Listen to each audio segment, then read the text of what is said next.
זהו צעד אנטישמי שיש לו মানবতা বিরোধী ও যুদ্ধাপরাধের অভিযোগে অভিযুক্ত ইসরায়েলের প্রধানমন্ত্রী বেনিয়ামিন নেতানিয়াহু যুক্তরাজ্য সফরে গেলে গ্রেপ্তার হতে পারেন এমন ইঙ্গিত দিয়েছে দেশটির সরকার। ইসরায়েলের প্রধানমন্ত্রী ও তার সাবেক প্রতিরক্ষামন্ত্রী ইয়ভ গ্যালান্তের বিরুদ্ধে আন্তর্জাতিক অপরাধ আদালত আইসিসি গ্রেপ্তারি পরোয়ানা জারির পর যুক্তরাজ্যের পক্ষ থেকে গতকাল শুক্রবার এমন ইঙ্গিত দেওয়া হলো। বার্তা সংস্থা এএফপির প্রতিবেদনে এ তথ্য জানানো হয়।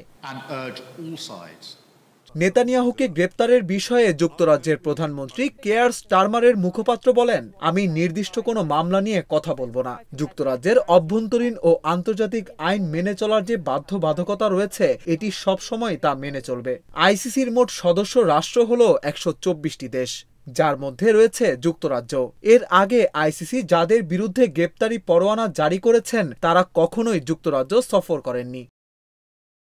এদিকে আয়ারল্যান্ডের প্রধানমন্ত্রী সিমন হ্যারিসও জানিয়েছেন, নেতানিয়াহু যদি আয়ারল্যান্ডে আসেন তাহলে তাকে গ্রেপ্তার করা হবে। গত বৃহস্পতিবার ইসরায়েলের প্রধানমন্ত্রী বেনিয়ামিন নেতানিয়াহু ও দেশটির সাবেক প্রতিরক্ষামন্ত্রী ইয়ভ গ্যালান্তের বিরুদ্ধে গ্রেপ্তারি পরোয়ানা জারি করেছেন আন্তর্জাতিক বিচার আদালত আইসিসি। এর নিন্দা জানিয়ে নেতানিয়াহু বলেছেন, এই পরোয়ানা আইসিসির ইসরায়েল বিরোধী পদক্ষেপ।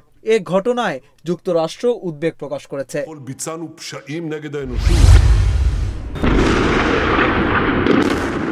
ইসরায়েলের হামলায় লেবাননের বিভিন্ন এলাকায় একদিনে নিহত হয়েছেন 59 জন, আহত হয়েছেন আরও 112 জন।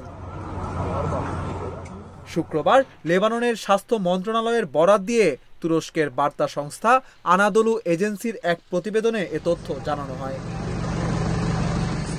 লেবাননের স্বাস্থ্য মন্ত্রণালয়ের বরাত দিয়ে বার্তা সংস্থাটি জানায়, সর্বশেষ এই হতাহতের ঘটনার পর ইসরায়েলি বাহিনীর হামলায় গত এক বছরে লেবাননে মোট নিহতের সংখ্যা 3642 জন এবং আহতের সংখ্যা 15356 জনে পৌঁছেছে। গত বছরের 7 অক্টোবর থেকে গাজায় ইসরায়েল হামাসের যুদ্ধ শুরু হওয়ার পর ফিলিস্তিনিদের সমর্থনে ইসরায়েলি বাহিনীর ওপর হামলা শুরু করে লেবাননের সশস্ত্র গোষ্ঠী হিজবুল্লাহ। এরপর লেবাননে পাল্টা হামলা শুরু করে ইসরায়েল। গত সেপ্টেম্বর থেকে লেবাননে হামলা জোরদার করেছে ইসরায়েলি বাহিনী, এমনকি লেবাননের ভেতরে স্থল অভিযানও শুরু করেছে। লেবানন সরকার জানায়, সেপ্টেম্বরে ইসরায়েলের বিমান বাহিনী অভিযান শুরুর পর থেকে এ পর্যন্ত লেবাননে বাড়িঘর ছেড়ে নিরাপদ স্থানে পালিয়ে যেতে বাধ্য হয়েছেন 10 লাখেরও বেশি মানুষ। কানাডায় শিখ নেতা হরদীপ সিং নিজ্জর হত্যার ঘটনার ষড়যন্ত্র সম্পর্কে জানতেন ভারতের প্রধানমন্ত্রী নরেন্দ্র মোদী। স্থানীয় সংবাদ মাধ্যম দ্য গ্লোব অ্যান্ড মেইলের এক প্রতিবেদনে এ তথ্য জানানো হয়। এদিকে ভারতের পররাষ্ট্র মন্ত্রণালয় এ অভিযোগ প্রত্যাখ্যান করেছেন। কানাডার সংবাদ মাধ্যম দ্য গ্লোব অ্যান্ড মেইল জানায়, নিজ্জর হত্যার পরিকল্পনা করেছিলেন ভারতের স্বরাষ্ট্রমন্ত্রী অমিত শাহ। পরে তিনি সেই ছকের কথা জানান প্রধানমন্ত্রী নরেন্দ্র মোদী, পররাষ্ট্রমন্ত্রী এস জয়শঙ্কর ও জাতীয় নিরাপত্তা উপদেষ্টা অজিত দোভালকে। কানাডার গোয়েন্দারা জানায়, ঘটনাটি জানলেও হত্যাকাণ্ডের সঙ্গে মোদির জড়িত থাকার প্রমাণ তাদের কাছে নেই।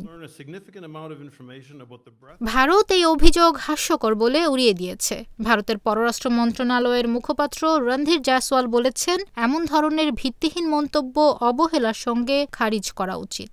কানাডার নাগরিক খালিস্তান আন্দোলনের নেতা হরদীপ সিং নিজ্জরকে হত্যার পেছনে ভারত সরাসরি যুক্ত বলে কানাডা সরকার আগেই অভিযোগ তুলেছিল। প্রধানমন্ত্রী জাস্টিন ট্রুডো পার্লামেন্টে এ অভিযোগ এনে বলেছিলেন, এমন মনে করার যথেষ্ট তথ্য তাদের আছে।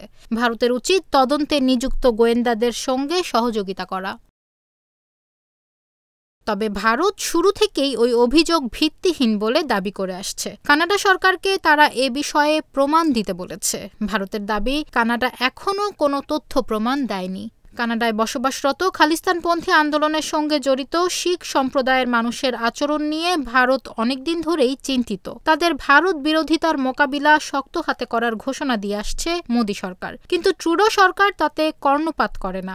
ভারতের অভিযোগ, ভোটে কানাডার নাগরিক শিখ সম্প্রদায়ের মানুষের সমর্থন পেতে ট্রুডো মরিয়া।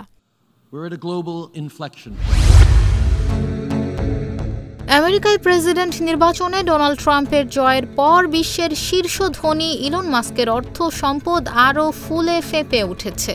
মার্কিন সাময়িকী ফোর্বস জানিয়েছে, মাস্কই এখন ইতিহাসের সর্বকালের সেরা ধনী। ফোর্বসের প্রতিবেদনে বলা হয় সব মিলিয়ে এই মুহূর্তে মাস্কের মোট সম্পত্তির পরিমাণ $340 বিলিয়ন, অর্থাৎ 34,000 কোটি ডলারের বেশি, যা পৃথিবীর ইতিহাসের রেকর্ড বলে মনে করছেন অর্থনৈতিক বিশেষজ্ঞরা। এবারের আমেরিকার প্রেসিডেন্ট নির্বাচনে গুরুত্বপূর্ণ ভূমিকায় ছিলেন মাস্ক। ট্রাম্পকে জেতাতে নিজের পকেট থেকে খরচ করেন প্রায় $20 কোটি।